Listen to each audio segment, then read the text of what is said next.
Hello, my name is Fraser Simons. This is my channel, Springboard Thought. Today I'm doing the end of the year book tag by Kier, the Scrivener. And if you haven't checked out her channel, you should. I always learn something about the book, even if I've already read it. She has a really unique way of articulating positions on the book that I just never contemplated. In her doing this tag that she just made, she talked about the best video, which is one of the prompts that she made, which is the Mary Lawson, A Town Called Solace video, and that's I think how I found her as well, pretty sure. And that I agree with her that that video is very interesting. I had put that book down as like a 3 out of 5 for me. It didn't really do too much for me, but she makes a lot of good points about positions, again, that I just hadn't heard of or thought of or contemplated. And it really enriched my own reading of the book, hearing what she had to say about it, and has made me want to revisit it in the future. And it's what made me pick up Crow Lake from Mary Lawson, which was a fantastic book. I just reviewed it last weekly reads, I think. Anyway, I'll get to the prompts or the questions here. And this is gonna be my tag for sort of rounding out the year and looking back on my content and my reading year overall. I've only been on YouTube or BookTube for like 6 months or something like that, doing book content anyway. Previously it was all just stuff for Kickstarter and actual plays of tabletop role-playing games. So how do you feel about this reading year? I feel really positive about it. I did go a little bit overboard. I read like 580 books, but that's kind of a response to the year that I was having, which was not good. My professional life was very like fraught, because if you know anything about publishing right now, it's very brutal because supply chain costs just basically more than doubled. Cost of printing also went up, and then the queue to get things printed increased quite a bit, and then just the pressure of that stuff put a weight on me that is making it hard to write even still. And then I also got COVID in March, and then small things in my own projects keep feeling like very big things in other years because of the mental health aspects around it. I have less spoons, and so things cost more, basically. But so directly proportionate to that was a sort of escapism that I engaged in with reading, or more like taking care of myself by reading, not necessarily just for the escapist aspect of it, though some of them definitely were. I read surprisingly fewer comics than most years, trying to get on more page count and meatier books that have been sitting on my shelves, which I need to get a handle on this year as well. But I made a pretty good dent, 583 books. Of course, getting sidetracked by the new shiny way too often, as happens with me.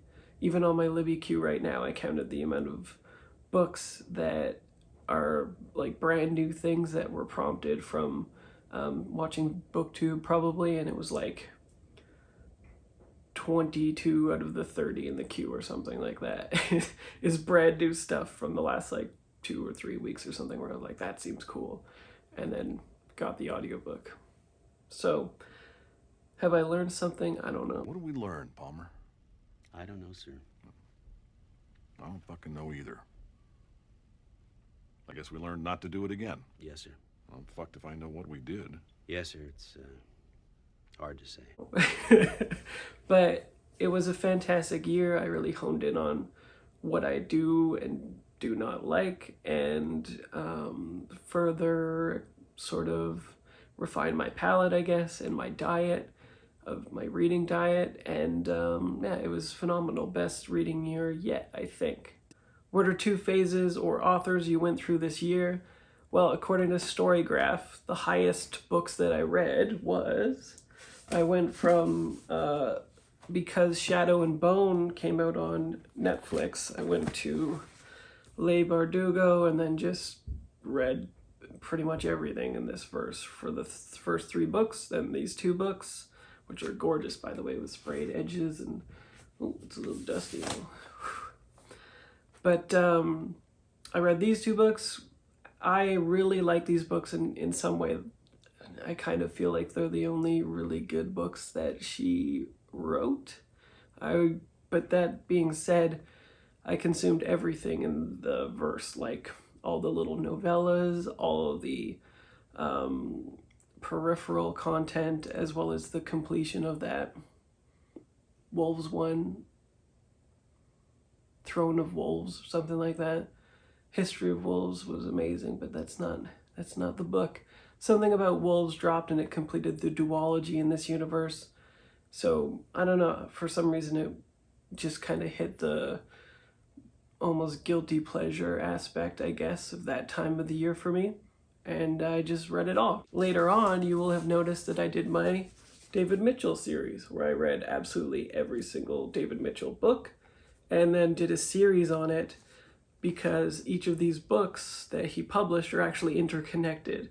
They have meta tissue and they have a whole bunch of intertextuality between them that builds upon the experience with each book that you are or are not aware of, especially in the case of Utopian Avenue. I don't think I would have liked that book had I not been privy to everything before it, which is an interesting experience, but it is true. So you can watch my playlist of all of these books that I did. That was a really fun series. I'll probably look for something similar where it's manageable. This was, 8 or 9 books, I think. And that's a good amount versus the books like, say, Discworld, which is like 40 books or 44 books or something. Not really interested in that, but, 6, 7, 8, 9 books, that's doable. What is the book you regret not reading? I got this a little too late in the year, and I was trying to complete a bunch of different stuff. So I haven't read it yet, but Stories We Tell Our Children by Mark Nash I have, and I am really excited to get to this because I read Mark's 28 Far Cries and 3 Dreams in the Key of G, and thought they were both phenomenal for different reasons. So another Mark Nash book is great. I also have on ebook another one, A, B, and E, I think it's called. So I'll definitely be reading at least 2 of those. And then I also have Pay's short story collection, which I can't remember the name of, but should be getting to soon on Kindle. What is something you learned from reading this year? Well, I learned that I gravitate a lot more towards literary taste than I thought. I had probably conflated classics with literary genre in general, just because of probably the fandom around those books. They tend to deliberately conflate classics with what is coming out in the literary zones. And just seeing people on BookTube in the latter half of the year speak about literary books that were a lot more inclusive, a lot different, a lot of talk around the Booker, which I had never followed before at all, and other prizes, and just people just generally being enthusiastic about those kinds of books galvanized me to also pick up some of them and then find that I have a real taste for a whole bunch of them. Like, one of the best books and one of the ones that I just ordered off Book Outlet is A Passage North, which is $12 hardcover right now, Canadian. Just saying. Incredible book. It was a great experience that I can't wait to go through again in the future. What is a book you wished you talked about more? I read this before BookTube, I'm pretty sure. And that is Dead Astronauts by Jeff Vandermeer. This book, I think a lot of people conflate with the rest of his books, but it is kind of its own thing, even though it's in the same universe as Bourne and The Strange Bird and I think that's it. It's not in the Southern Reach universe, I'm pretty sure. But this is the sequel, or the second book in the overall series to Born, and it is so good. There are conspiracy board theories on Reddit about like all the different things people think this book talks about in relation to Born, as well as just the specific events, because it's about four biologically engineered or altered people, used in a loose term, with different abilities or powers, modifications to them, that are essentially reliving the exact same loop, trying to accomplish a very specific mission in that universe, and in the intersection of the locations in the Born world as well. So there's a whole bunch of different stuff going on there, and dead astronauts appear, if you recall, in the actual Born book as well. But this is like really trippy, time travel, psychedelic. The prose are incredible. It will make the least sense out of all of the books and really challenge you. And it's eminently rereadable.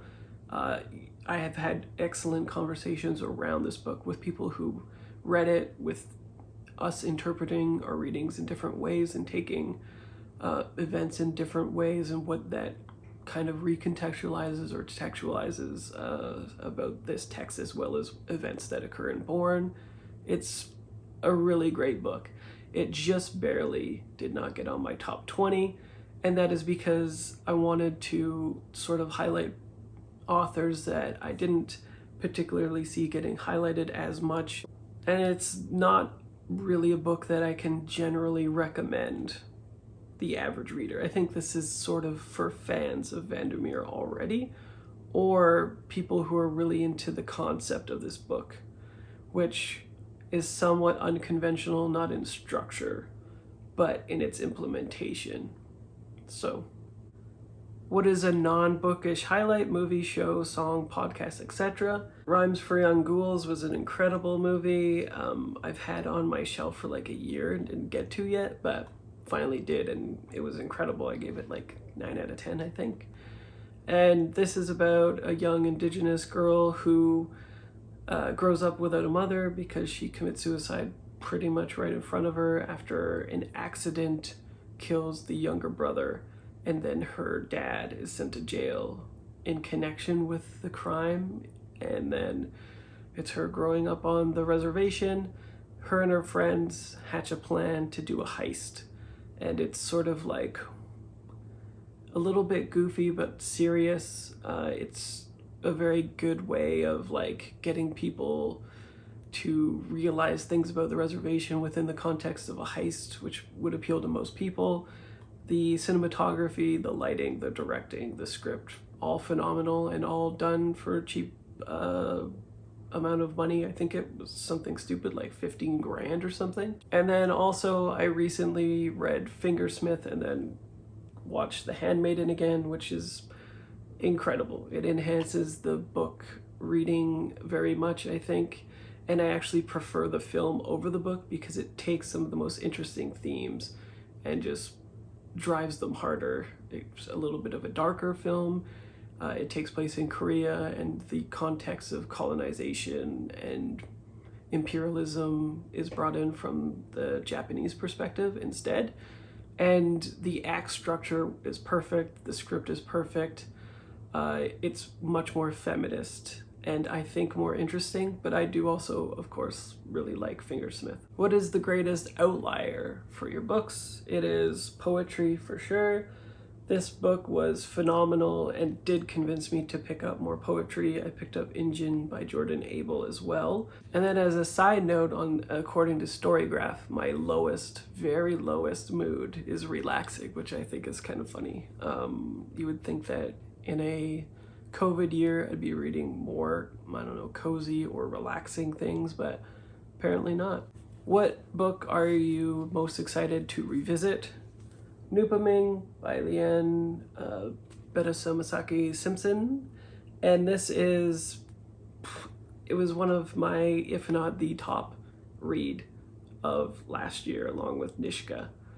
It was an incredible experience that I know that I only got, not a surface reading, but maybe like a 3/4 reading or something like that. Like, I know I was connecting more things to what was going on than most people, yet I still felt like I didn't comprehend everything.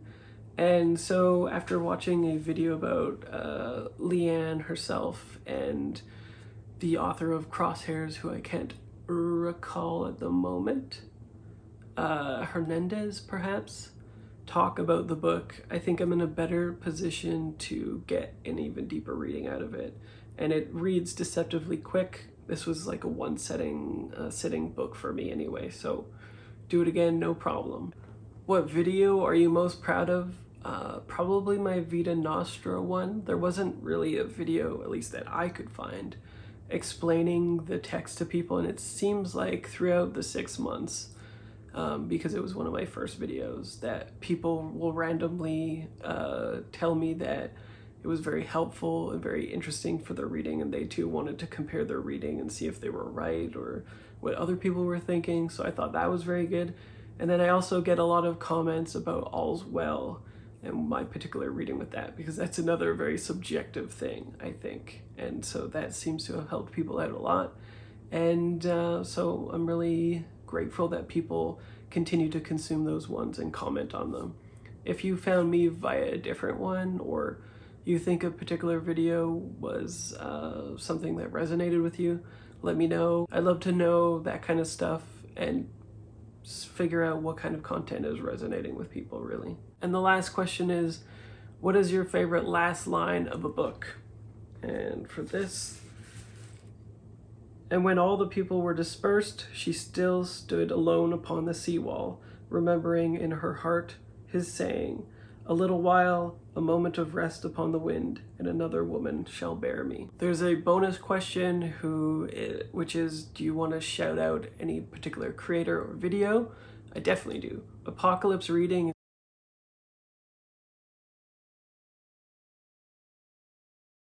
is woefully undersubscribed and produces incredible content. Every video that I've consumed has been incredible, but the review of Flights was probably the best review I've seen of anything ever. So you should check that out. And also the Tokyo Ueno Station one. And then there was just a really funny one as well, which was writing techniques that I hate, mostly, except sometimes, probably. In terms of tagging people, I'd like to tag Middle of the Book March, Bob the Booker, Scallydandling About the Books, Eric Carl Anderson, though I don't think that he watches my channel, I'm not too sure, Gunpowder Fiction and Plot, Gem of Books, Jennifer Loves Books, Travel Through Stories, though I'm not sure if you do tags either, and Bookworm Adventure Girl, as well as Rosie Cockshot. And that's it. That's the tag. I will see you next video and hope you enjoyed this content. Bye.